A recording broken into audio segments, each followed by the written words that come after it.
Everybody, good afternoon. We'll go ahead and get started with our media availability here. We are really thrilled to welcome a very special guest to the Media Center today from Team Penske, one of our VIPs for the Ally 400. Team Penske's IndyCar team, two-time IndyCar champ, two-time Indy 500 champ, Josef Newgarden, and also a Nashville native. Before we open it up for questions, it was recently announced, Josef, that your season's going to end here this year. What are your thoughts on that? Yeah, it's great. Really great to be out here. I've been, trying to get out here for the last couple of years as the NASCAR crowd has come back, to run this race, which is fantastic to see for this community. I'm a Nashville guy. I was born and raised here. I used to come to events out here as a kid. So I'm excited that we're going to run our season finale here in IndyCar in a couple months' time in September. So I'm doing a little bit of studying today and also just trying to cheer on my teammates. Like I said, I've been trying to get out here to watch this race for the last couple years. So finally got here, and hopefully we got a good day. It's hot. Oh my gosh, it's so humid. I almost wish I was home, but it's nice to be out here and get a lay of the land and see what we're going to be in for in September. So we know you'll be cheering on your Team Penske teammates, but what about a former classmate of yours, I guess, Josh Berry?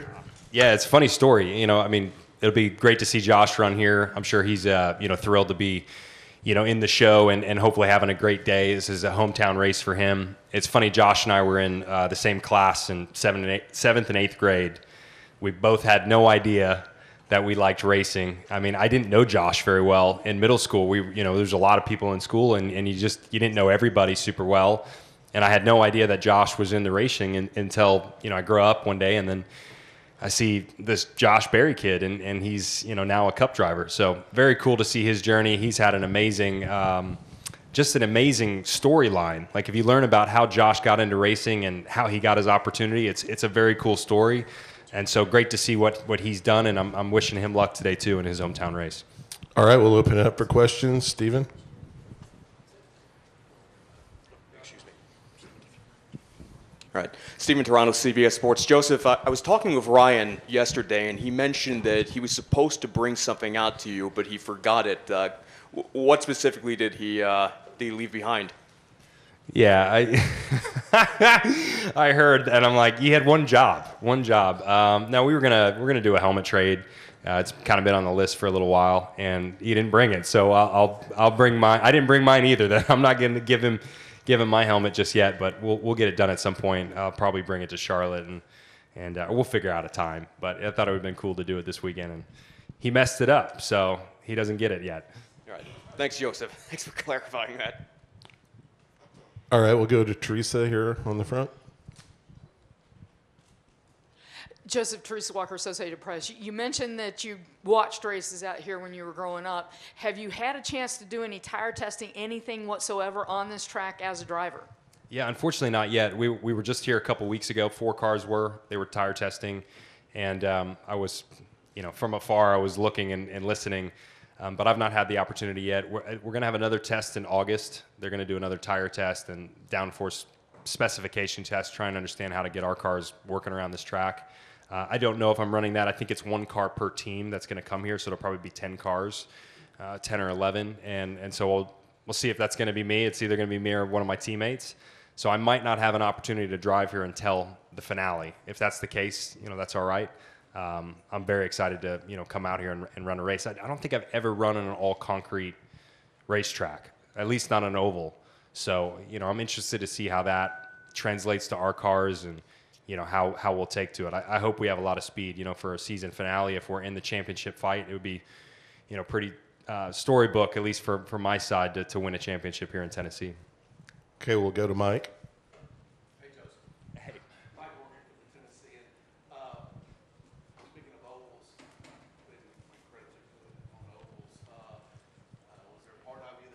Happy to see the Grand Prix move out here from downtown because you're so good? Yeah, it's a little bittersweet. I think obviously for us, we would like to see the Music City Grand Prix with everything that big machine that has done. I think we'd like to see it, at some point come back down to, Broadway was going to be really electric, I think, for everybody that was, looking forward to it. But at the same time, it's sort of, I say bittersweet because I also am very happy that we're running here. I've always wanted to run this racetrack. I love an oval for a season finale. I think in some ways that will work better for us on the IndyCar side. So it will be a very thrilling, event, but it is bittersweet because I love the downtown street race. So it's almost like we need to figure out a way to have both. If we can have the one downtown and we can have the oval here, that would almost be the best scenario. But I am excited that it's going to be on an oval. I think this is a great track and will be a great season finale for us. All right, we'll go to Larry over here. Hey, Joseph, Larry Woody. Do you and Josh ever communicate or have any interaction, or are you traveling different paths? Very different paths. I talked about his story, and his is completely different to mine. I was into go-karting when I was a kid. I think, he was more into the late model short track route. And, I went to Europe to race at one point, came back, and, just very different programs, different paths. I didn't even really know about Josh's journey until recently, let's say, 5-6 years ago. So we've not talked much outside of social media. We've talked a little bit on Twitter, but it's fun to watch it from afar. I know his story pretty well after listening about it. And just very, proud for him. I mean, he did a really great job. Everybody's got a different path in racing on how you can get to the top. It's super difficult, I think, in any discipline if you want to make it to professional motor racing. And, he obviously had a really great journey and worked hard for it. So I think, he's someone that I look at that is very fitting and deserves to be here. So it's fun to follow a story like that. No, I never interacted with Taylor Swift. I can't say that. I think she was a grade above us. So, yeah, we never crossed paths. All right, we'll take the next question from Tom. Tom Kroger, Tennessee. And Joseph, we've seen guys like Kyle Larson do both. Have you ever thought about getting in a Cup car? Oh, yeah. I'd love to drive a Cup car at some point. I used to go to Bristol races as well when I was a kid. Bristol's always been very high on my list. This track and Bristol were probably the two that I went to the most to see Cup races.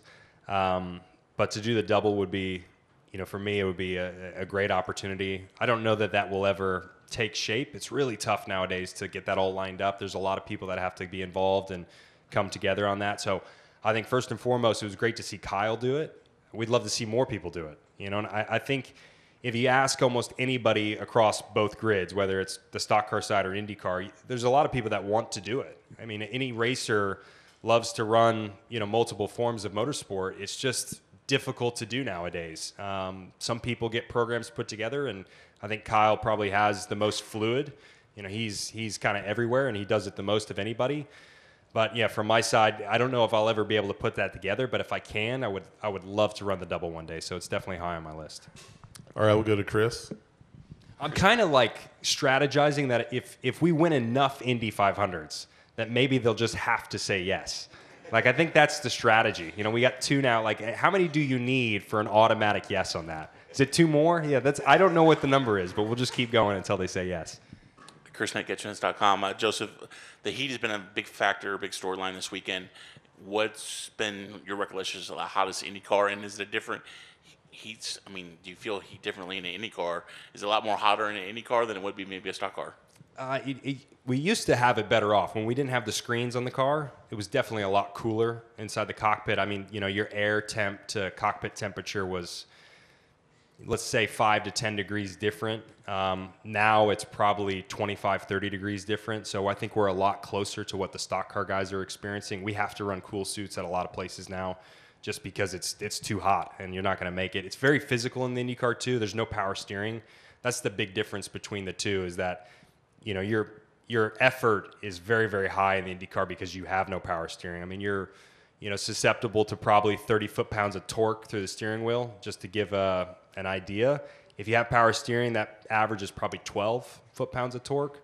So you're almost 3 times the steering load in an IndyCar. And when you couple that with heat, it can really drain you. So yeah, I think we're a lot closer to these guys now with the aero screen. Today would have been a tough day, but it's part of what you train for. I actually like it too when it's really hot.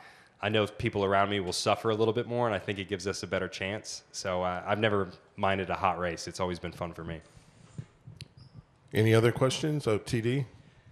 Yeah, Joseph, A lot of the NASCAR drivers now are running late model races here and there. I know you've got some connections with the Nashville Fairgrounds Speedway. You've run the SRX there before. Any chance getting you in a late model down there at some point? Maybe one day. I wish. You know, it's going to be the same answer. It's very difficult to get a yes on some of these extracurricular activities, and I wish I could do more. I really do. I'm focused in on my IndyCar program. You know, I've been able to branch out a little bit this year. Running the Daytona 24 with the Porsche team as well was really a big treat for me. And you know, I showed up at a good time. We were able to win that race. I'm just slowly trying to introduce the opportunities to do other stuff, but it's tough. I mean, it's a real battle to try and add to the plate. And look, at the end of the day, I think the IndyCar side's what matters. You know, I have a job because I perform on the IndyCar side, and I've got to make sure we're continuing to do that for our partners, for our team. So that's number one for me. But if we can keep, delivering results, then we can add a couple more things. It'd be great. I'd love to run at the fairgrounds too. What a cool track. So I don't know. I don't have a good answer for you. I hope one day I get to go there. Any other questions? Come up here to the front, Jim. Jim Oder, motorsport.com. I was just curious. You seem to have when you were growing up, a wide range of motorsport interests. What specifically made you end up in an IndyCar as your main entity? Yeah, I wouldn't, I'm going to answer this, and I wouldn't read too much into, I'm not divisive when it comes to motorsport. Like, I like it all. It doesn't matter if it's a cup car or it's a sports car or an Indy car or Formula One car. I like everything. I think when you're a motorsport fan, you like all forms of race. Or it could be a sprint car. It could be anything that you could put on the list. But I will say, when I was a kid, I naturally gravitated more towards open wheel cars. And for me, for odd reasons, I think when you look at a stock car, I think it's supposed to be relatable. Where you go, oh, this looks just like, you could buy something that looks similar to this on the road, and that's the cool factor to it. I almost had the cool factor for the open wheel cars because it looked like something you couldn't attain. You're like, wow, what are these guys like? Are they astronauts or are they, jet fighter pilots? Like, they look so different than anything else out there that's what drew me in. So when I was a kid, I naturally gravitated to open wheel cars. I was very interested in IndyCar, very interested in Formula One. And it's not that I didn't like all forms of racing. I just naturally gravitated towards that. So I got into go-karting and was really interested in how do I, get to the top level of open wheel racing. And, fortunately that worked out. And I've had a great career in IndyCar. It's been, the time of my life. But that doesn't mean I don't love other forms of motorsport. That's why, ask if I want to run a stock car. Absolutely. I think it'd be a blast to run a stock car. And to be able to do multiple programs would be great. It's so difficult. It's not like the 70s. When it was back then and you had guys like Mario Andretti or AJ Foyt, they could kind of do all this stuff. Especially if you won races, you could get the opportunities. Now, it doesn't really matter. To put everything together is really tough. You just don't see it that often now.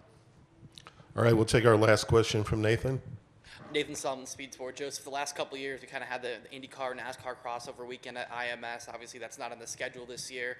Is that an aspect of the schedule that you'll miss, and do you want to see that going forward? And what does that mean for motorsports to have weekends like that? Yeah, if you're asking me, I'd like to see it more often. It maybe wasn't the best crossover. Like, I'd almost like to see an oval crossover. I think would be really neat. It doesn't matter who goes first. Like, we can run first. That stuff doesn't matter to me. I just think when we're in the same facility together, everybody wins in that side. I think if I was a fan and I was just going to the track, I'd want to see both. So yeah, I would selfishly like to see a couple of these events come on the schedule. I don't know if that will happen. I liked the IMS crossover, and I hope we get to do it again at some point, whether it's there or it's at another track. All right, that wraps it up. Thanks a lot, Joseph. Thank you, everybody. Thanks for being here. We look forward to seeing you here September 13th